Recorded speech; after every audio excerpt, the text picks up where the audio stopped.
Lynette's return was not merely a disruption of the present. It was the collapse of a carefully engineered lie that Hayley and Randy had spent years reinforcing.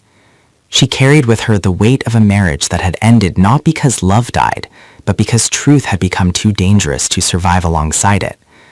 As Randy's former wife, Lynette had once occupied the most intimate space in his life, where ambition, resentment, and fear bled into one another without restraint.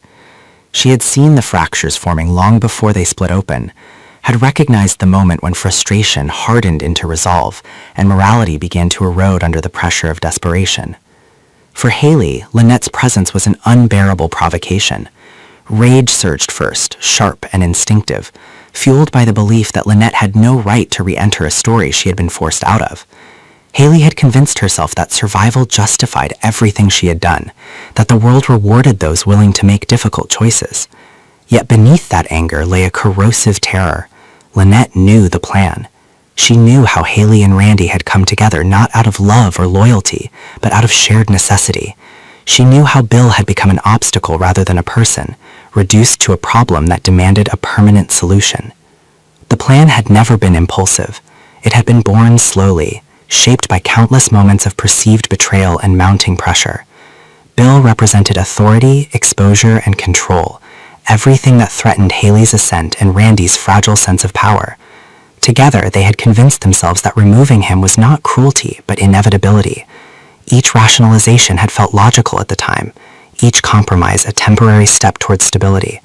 Lynette had watched these justifications take root, had heard the fragments of intention woven into everyday life, and had understood the danger long before either of them admitted it aloud.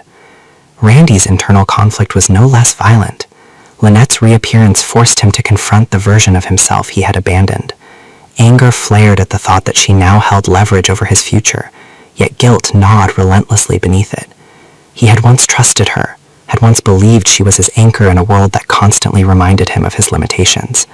Betraying that trust had been easier than facing the consequences of his own failures. Now, with Lynette standing as living proof of everything he had sacrificed, Randy found himself torn between the instinct to silence the past and the desperate need to escape it. Lynette, however, was not driven solely by revenge. Her motivations were shaped by years of quiet reckoning. She had lost more than a marriage.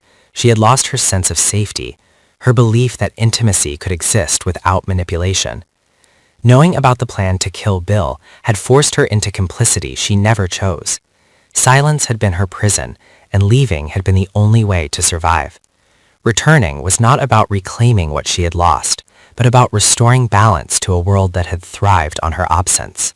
Hayley sensed this shift immediately. Lynette's calm was not weakness, it was certainty. She no longer needed to beg, threaten, or plead. Her power lay in what she knew and in her refusal to be erased again. Every step she took toward Bill's world tightened the pressure on Hayley, exposing the fragility of the life she had constructed. Hayley's anger turned inward, manifesting as self-loathing she refused to acknowledge. She had built her identity on control, yet now she was reacting, cornered by the very past she believed she had mastered. The betrayal cut deepest where it intersected with loyalty. Hayley had trusted Randy to protect their shared secret, to prioritize their future over lingering attachments. Lynette's return shattered that illusion, raising the possibility that Randy's past was never as contained as Hayley believed. Suspicion crept in, poisoning every calculation. Was Randy strong enough to withstand Lynette's influence, or would guilt drive him to fracture under pressure? Hayley's fear was not just of exposure, but of abandonment, of being left alone to face consequences she had never intended to shoulder alone. As the tension escalated, the boundaries between victim and perpetrator blurred. Lynette, once sidelined and dismissed, now held the moral ground, yet her actions carried the potential for destruction. Hayley and Randy, architects of their own downfall, oscillated between defiance and desperation. Each decision they faced carried irreversible consequences. Confession promised ruin, but offered the faint possibility of redemption. Silence preserved the present, but guaranteed a future defined by paranoia and escalating compromise. The strain transformed them. Hayley grew more ruthless, her anger sharpening into resolve as she weighed the cost of survival against the remnants of her conscience. Randy became increasingly volatile, caught between fear of Lynette's knowledge and resentment toward Hayley's dominance.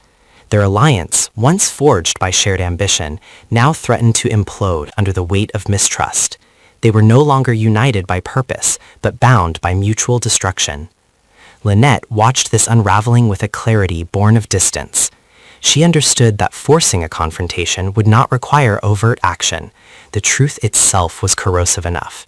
By existing within Bill's orbit, by allowing the possibility of revelation to linger, she compelled Hayley and Randy to confront the consequences of their choices daily. This psychological siege was more devastating than any direct accusation. It stripped them of certainty, eroded their confidence, and exposed the hollowness beneath their justifications. As the walls closed in, each character faced a reckoning shaped by their deepest fears.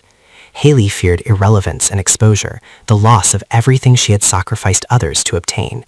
Randy feared insignificance and accountability, the realization that his pursuit of power had cost him his humanity. Lynette feared silence more than chaos, determined never again to be collateral damage in someone else's ambition. In this convergence of anger, guilt, and unresolved loyalty, the plan to kill Bill became more than a hidden crime. It became a symbol of everything they were willing to destroy to avoid facing themselves.